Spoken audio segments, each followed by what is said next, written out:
Boxing King Media in association with Boxer. Delighted to have with me renowned journalist Colin Hart. Colin, great to see you first. How are we keeping? We're doing very well. The sun is shining, everything's good. London is a beautiful city when the sun is shining indeed. Colin, just want to jump straight into it. Saturday, we get some news. Dillian Whyte fails a VADA test, adverse findings in his samples. What was going through your head when you were reading that statement? Well, it's very sad, of course. We've got another drug story on our hands following Conor Ben. But, you know, what I want to emphasise is, at the moment, you're innocent until proved guilty.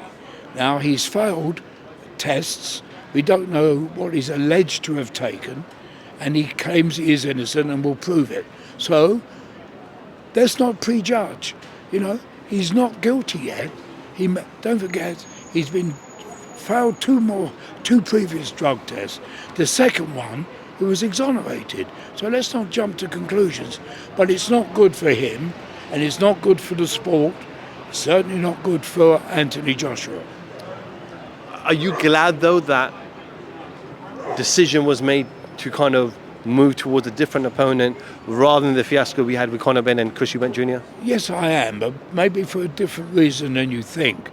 There's a big undercard, and a lot of young men have been training for weeks, and it costs money, sparring partners, etc., and they wouldn't have got paid.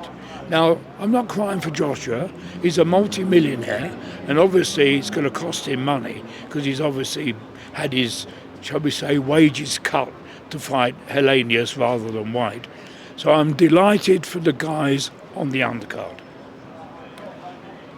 Do we need more clarity with drug testing with UK, with the board? We heard I heard yesterday from Eddie Hearn's interview with Simon Jordan on TalkSport, where he's not a British licence holder. So does that cause more issues and more delays, not in favour of Dillian Whyte? Well, we're into boxing politics now, and yes, it's possibly true. But, you know, let's face it, it was a big fight, it was sold out. People were really looking forward to it, and it's not happening. Whichever licence he holds is just, as I said, a sad day. In terms of anti-Joshua's mindset, he went through this with Big Baby Miller and Andy Ruiz jumping in last minute. How do you think he's taken the news, and do you think this will affect him or has affected him?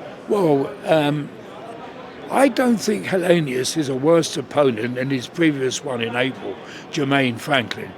There's hardly any difference. You look at their records, HELENIUS has actually fought better men than Franklin's fought. I mean, he beat Chisora, he beat also Sam Peters, who was a world championship contender. I know that was 12 years ago.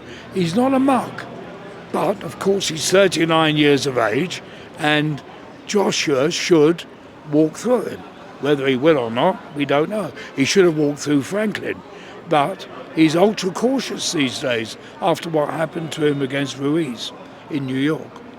Just moving away from this, obviously Tyson Fury takes on Francis Ngannou. We know the reasons. I don't want to talk about why that fight's happening because I think we all know why it's happening. Mike Tyson is training Francis Ngannou. Do you give any chance to Francis Ngannou to pull off this miracle? No, none whatsoever. I mean, it's a money-making fight. We know the reasons he's taken it. He's getting a shed load of money for a jaunt, if you like. A jaunt, a jog, a farce, call it what you will. He's never boxed, this guy. He may be good kicking someone in a cage, but he's not in a cage and he's not being allowed to kick. Colin, I appreciate a few moments of your time. And yeah, we'll roll on and rock on Saturday night and hopefully look forward to a great night of boxing. Well, It'll be interesting to see Joshua's attitude on Saturday night. Colin Hart, thank you for speaking to Boxing King Media.